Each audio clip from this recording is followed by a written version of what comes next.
right, some good progress is already being made. Kevin put together a shelf for us so we can keep our parts nice and organized. Mark is hard at work at pulling the engine out. Fluids are coming out. Progress is being made. How you feeling, Mark? Frustrated. Uh-oh. Problems already? Get the radio out. It's like front bumper off the front panel. All got hidden clips, of course. Yeah.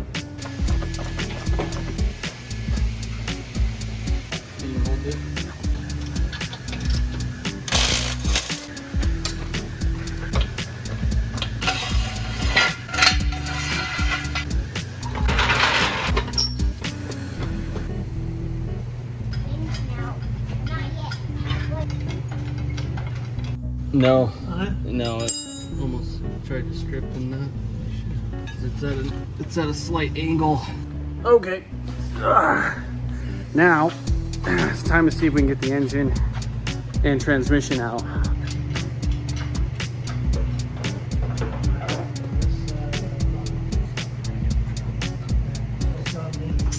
Okay, so we're really close, but we got stuck. The hydraulic lines are still holding everything in place. That's what Kevin's working on right now. How do you gentlemen feel about today? Good. Very good. What's the time? What's the time? I don't know what time it is. 2:15. Started Roughly 8:30, something like that, 9 o'clock. only one thing got snagged. Yeah, only one thing got snagged. Lines.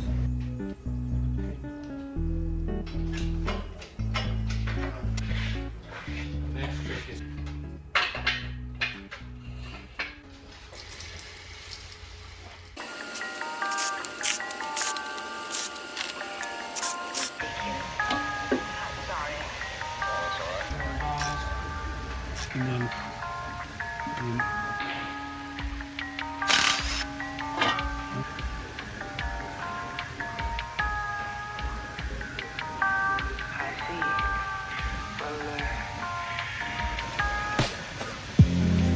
He looks in the bottom of.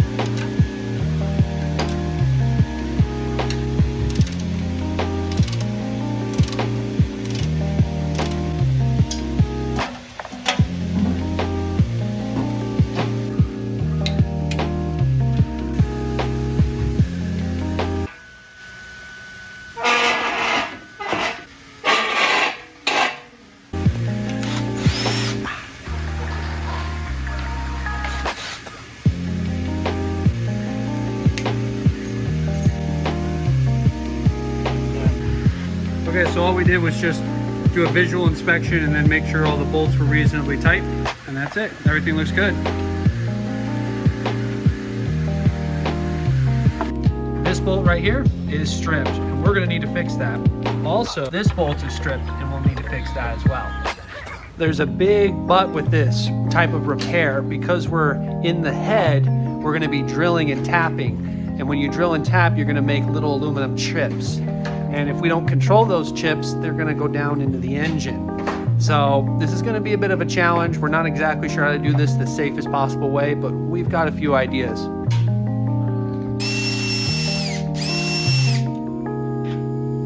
Okay, so you can see the chips are down in there, but the hose is too big, so we necked it down to this small straw, and we're gonna try and suck it all up with the straw. So you can see that I got most of the chips out. So it's a neat little trick if you guys ever have to do this repair. That's how you do it. Okay, there's a little tab on that helicoil that goes into the groove of the tool. You'll break off that tab so the bolt can go through.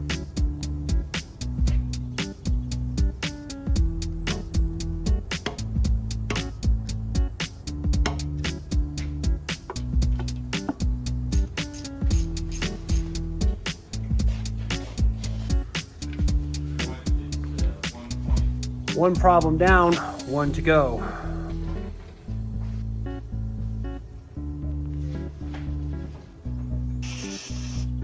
Okay, problem number 2 solved.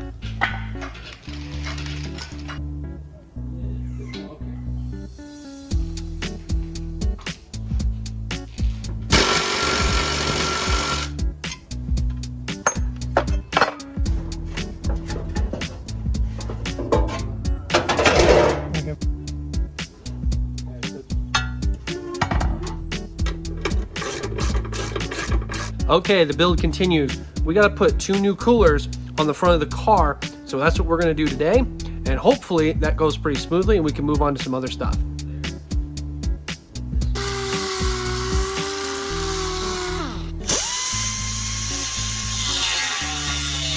Stop! As soon as we start working, this is what happens.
The pan's gotta come off. That fucking...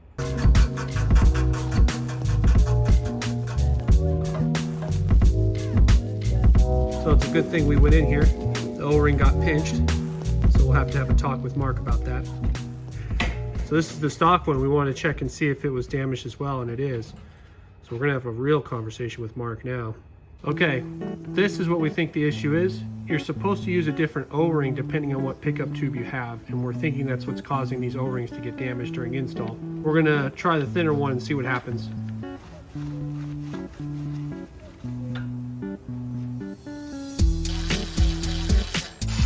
First, Scott, see what...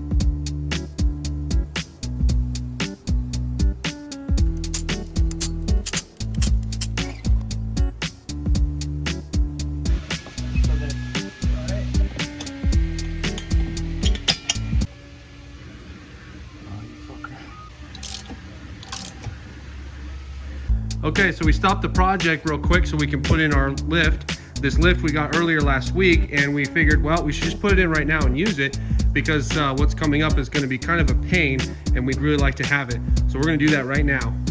Okay, here's what we're going to do. We're going to use this core bit, and we're going to make some holes for these anchors.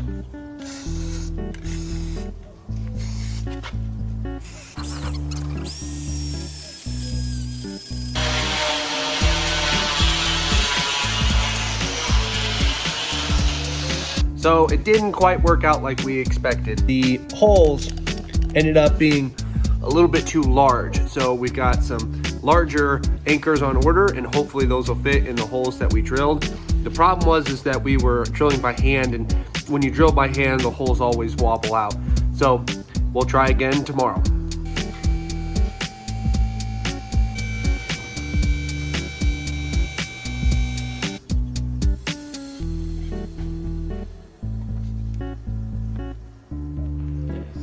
Touching a little bit.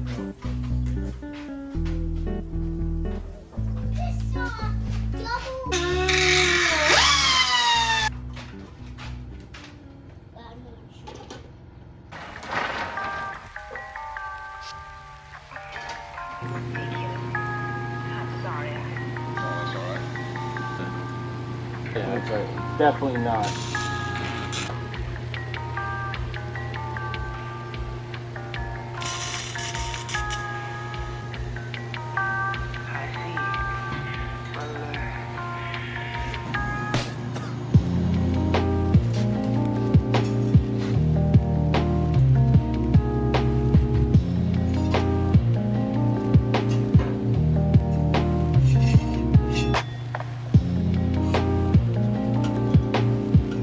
Her husband has recently moved. Yeah, I've heard that. Yeah,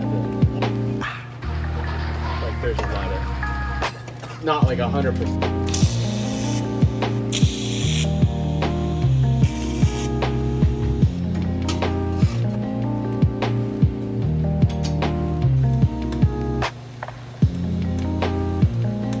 Yeah, really stick it.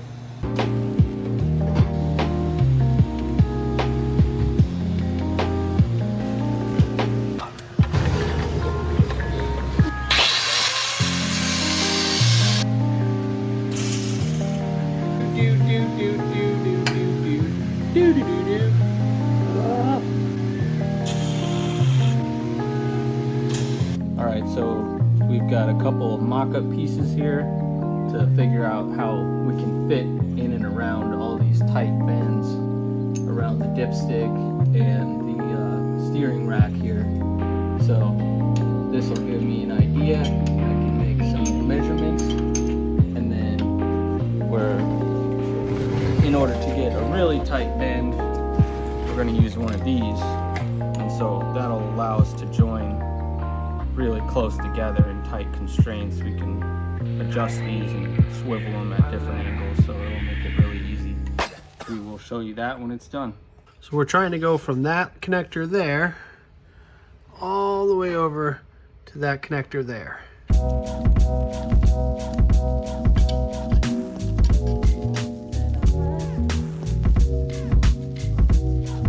How do you know how deep to go? The instructions specifically say you're not supposed to bottom it out, but I found it works a lot better if you do bottom it out. So, as usual, don't follow the instructions. Right there is the first section. Right there in the middle, he's going to try to install a joint.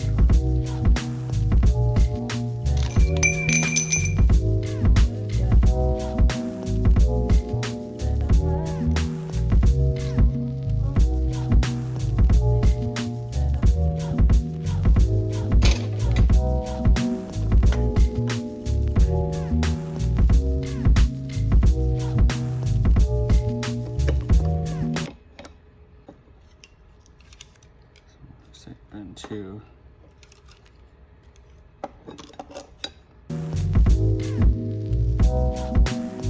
Kevin's used this tube as a mock-up. You can see it's quite a bit chewed up, and some of these bends here have kinks in them. So with the low cost of this tubing, it was worth it to just have a go at it and then use that as a mock-up for the final one. Oh, very nice. Okay, let's see if it fits.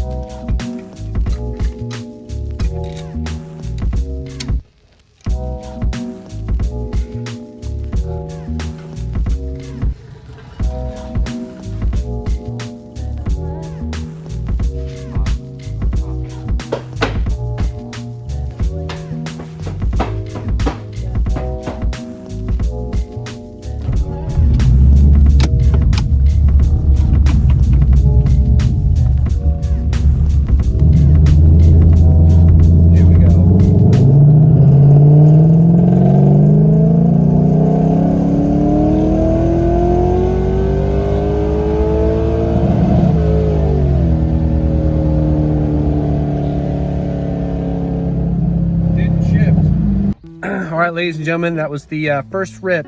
7.9 seconds, 0 to 60, and there was a lot of wheel spin. I had to really back off the throttle a lot. These are really old tires. They're only 8-inch, and they are shot. Also, the car is in its full stock trim, which means it's about 3,500 pounds, and with 2 people in it, we're probably over 4,000 pounds. So that number doesn't actually surprise me. It's pretty much what you would expect. So we had to stop because we don't have the fans on the radiator right now. And if we stop even for a little bit, the temps would just keep going up and up and up. So we're back at home right now, and we're gonna park it until the cooling fans get here, and then I'll check back in with you guys in the next episode. Thanks for watching. I'm really happy you guys came with on this journey, and I'll see you on the next one.